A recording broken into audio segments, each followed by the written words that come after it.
Fabrice Eboué et Amel Chabi ont vécu une histoire d'amour pendant 11 ans. Mais comment se sont rencontrés les deux humoristes qui ont annoncé leur séparation en 2018 ?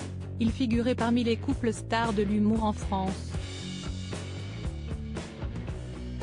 En 2018, après 11 ans de relation et un enfant, Amel Chabi et Fabrice Eboué décident de faire chemin à part. Une nouvelle annoncée par l'acolyte de Thomas Reyol sur le plateau de Salut les Terriens, présenté par Thierry Ardisson.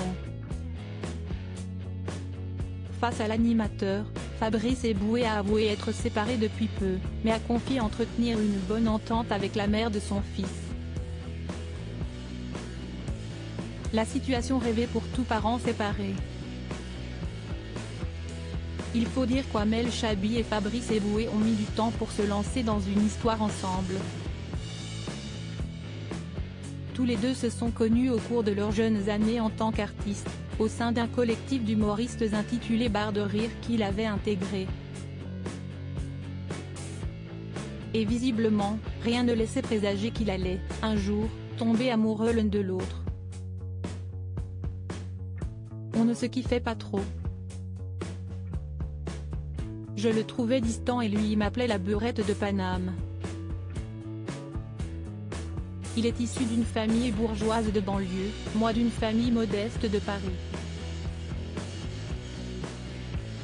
Il me trouvait insupportable, a confié Amel Chabi dans une interview accordée à Gala.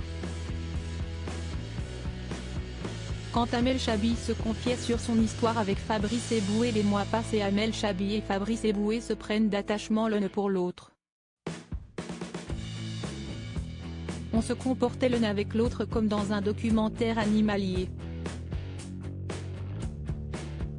Puis on s'est trouvés autour du rire et depuis, on ne s'est plus quitté, a ajouté la comédienne auprès de nos confrères.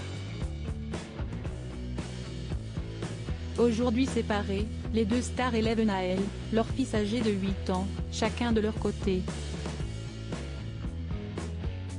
Une situation qui peut, parfois, avoir quelques inconvénients.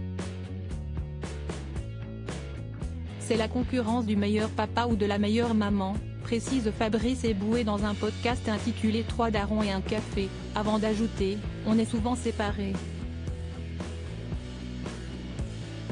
Donc, il faut faire encore mieux parce que sinon tu as papa ou maman qui te regarde mal, c'est super compliqué. Un problème qui touche de nombreux parents.